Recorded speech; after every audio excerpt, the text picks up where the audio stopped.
The one thing I like the most about hardware is sculpting a sound with effects like EQ and compressors, before it even hits the DAW. But hardware isn't cheap, so in this video I'll show you a technique called destructive sampling inside Ableton Live 12. Let's get to it.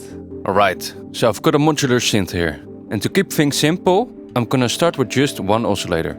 You don't have to use modular, you can use any synth or drum computer, even a microphone to record some acoustic instruments or vocals, but I'll keep things simple for now. The main reason I like to record with effects is because it makes me commit to a sound. I can't undo the reverb or delay after the fact, which means I'm way more deliberate on choosing the right sound from the start, so before even pressing record. But let's head over to Ableton so I can show you the signal path for this setup. So I want to record my hardware, including effect plugins. How do I do that? Well, first I need to add an audio track, or I can actually use an external instrument track as well. Let's do that actually. Add an MIDI track, go to Instruments, External Instrument. The advantage of using external instruments is that you can combine both the MIDI output and the audio input on one track. So I don't need this one. So in my case, I've got the MIDI connected to DIN 7 on channel 10 and the output on 1 and 2. So if I turn up the faders on my mixer, and there we have an oscillator. Now it just keeps on playing and never stops, but we can of course add some notes.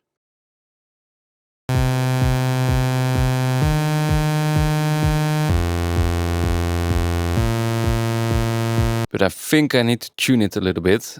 So let me grab an audio effect tuner.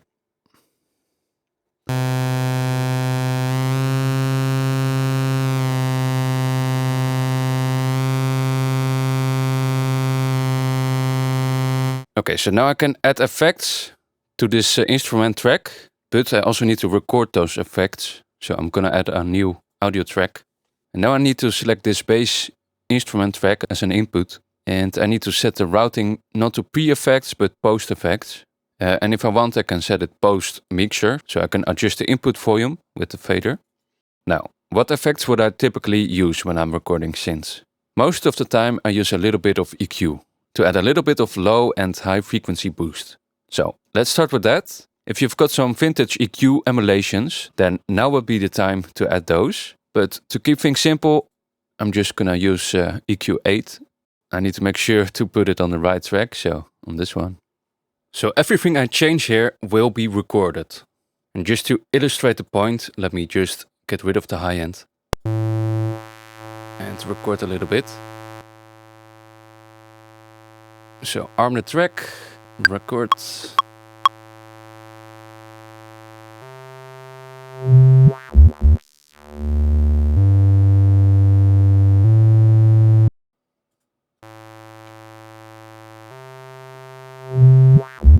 And there it is. Okay, so that's working. I'm not gonna use a high pass filter. I just want a slight bump in the low end to add some warmth.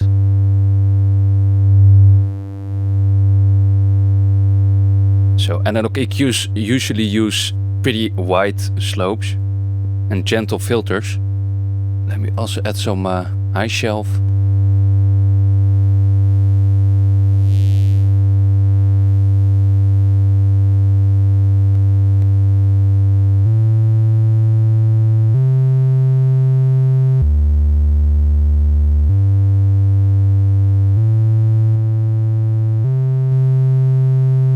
Just a little bit.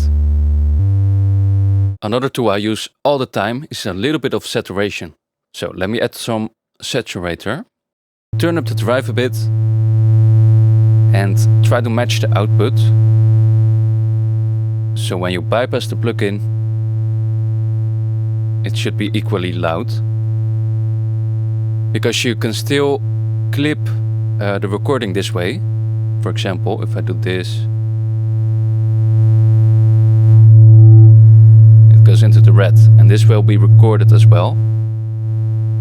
So keep an eye on your levels. Maybe a medium curve, just to add some harmonics. You can see it right here in the EQ. This is what we're adding. Right, let me group these effects. So Control or Command G, and we can easily hear the difference.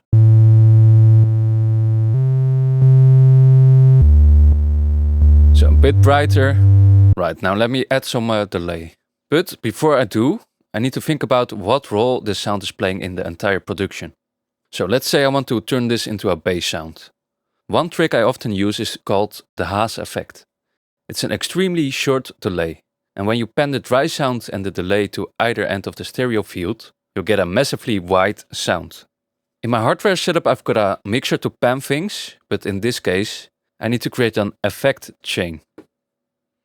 So if you click right here, you can open up the audio effect rack, and here we can right click, create chain. So I'm gonna rename this Control or Command R, dry and wet, and just add some delay over there. Turn down the feedback and turn up the dry wet all the way. And yeah, select a really short delay, so 50 milliseconds or something. And then we can pan the two. Dry to the left, wet to the right. Now it seems like one is a little bit louder than the other. So let's level match that a bit. But of course one thing we do need to check is if it's still mono compatible. So let's add a utility plugin. And let's turn that to mono. Well, that doesn't work. All the low end is gone. So we need to fix that. By the way, also a cool plugin to check this is to open up span, because here we've got a correlation meter. So if I turn off the utility, yeah, it's totally out of phase. We can easily fix this by clicking the bass mono button right here. So if you click the headphones button, you can listen to only the low end.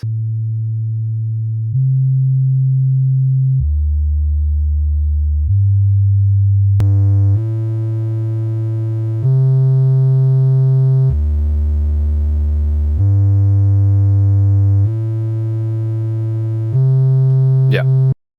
So now the total cancellation is gone, but we still get some width from the harmonics.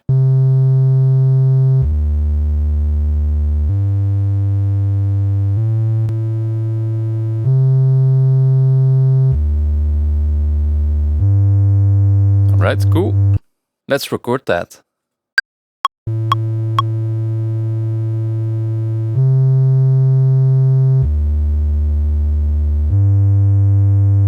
Right, let's loop that. 1, 2, 3, 4 measures. Okay, so that's recorded. Let me create another group, including the tuner. And let's store this as a preset, so we can reuse it later on. So let's call it hardware bass delay. Right, and let's record something else, maybe a plug. Let's add a new track. Set the input to bass as well. Call this plug. And I've added some MIDI notes.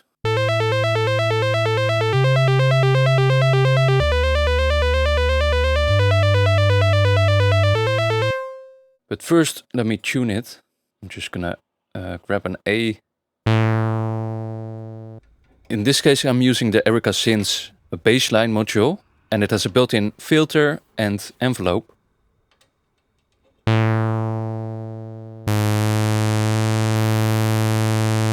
Right. Okay, let me tweak the sound a little bit.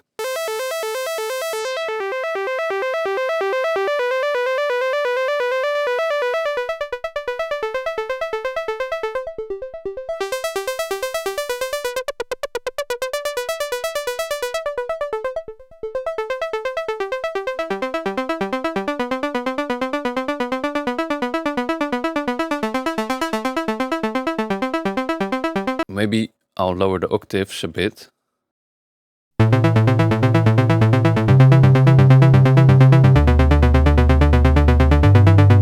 Right. I think I'm gonna use the same chain, but I'm gonna get rid of the delay. And I'm gonna use a reverb instead. So one cool stock plugin in Ableton is the hybrid reverb. So this is a convolution reverb combined with a algorithmic reverb. But in this case, I'm only going to use the convolution. and I'm gonna use a spring. Mechanical reverbs like springs and plates are perfect to add some analog vibe to your sounds. So, for example, a short spring. Oh, let me pan this one.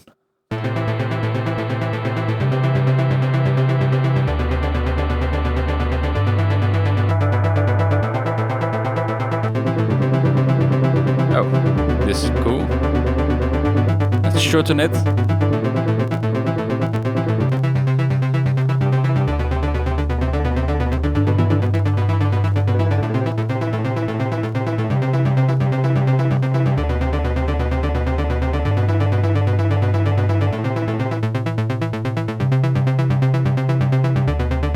Okay, something like that.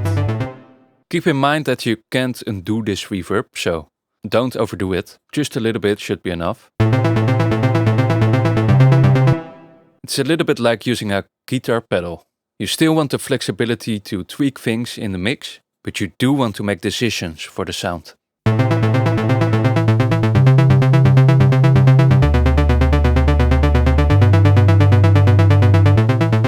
Here, this should be enough. Not too dry. A bit of reverb. Right after that, I'm gonna use a little bit of compression, so I can tie the reverb to the dry sound a bit. And I think I'm gonna use a slow compressor for that. So the glue compressor. So this emulates a SSL G bus compressor. I'm gonna use a long attack, short release. Ratio of 4 should be fine.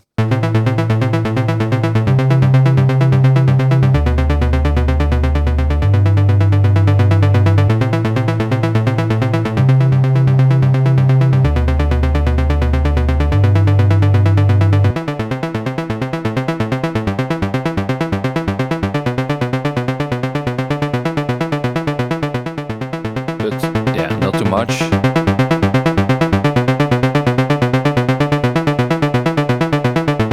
Just a hair.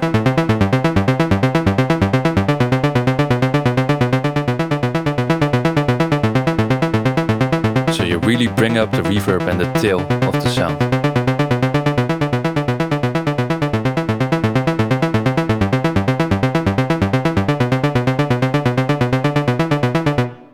Yeah, and I think I'm gonna add one more plugin, a filter delay. Okay, let's start on 16th note, turn up the dry and lower the volume. So we've got an output volume for each delay. So a left delay, right delay and middle. I think I'll turn this down to -10. This to -7. And yeah, play around with the filters and the delay time.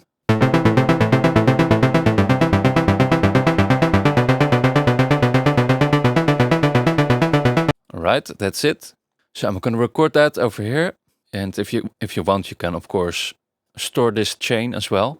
Yeah, make sure you include all the plugins. And now I can store that. Hardware, filter delay. Right, cool. I'm gonna record that and tweak some of the knobs during the recording.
Alright, so that's recorded.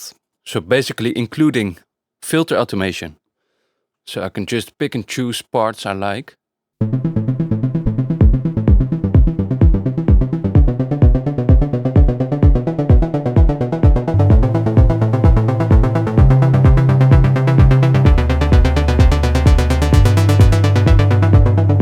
So I can loop parts, I can reverse parts, whatever I want basically.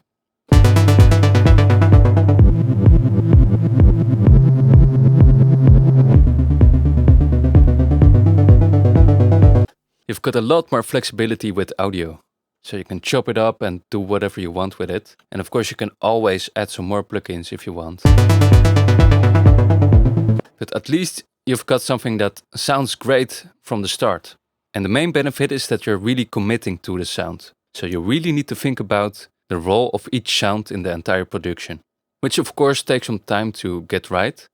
So don't be afraid to make mistakes. And yeah, if it doesn't work out, just re-record it and try something else next time. But eventually this method will save a lot of time in the end, because you just have to make do with what you've got.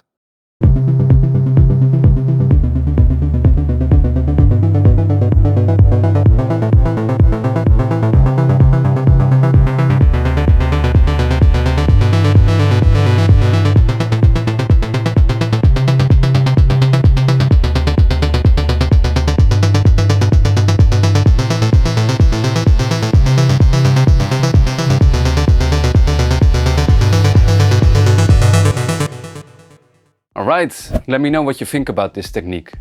Try it out with different plugins, and if you've got some hardware, even a cheap guitar pedal can make a huge difference to your sound. The more you do this, the better your recordings will become.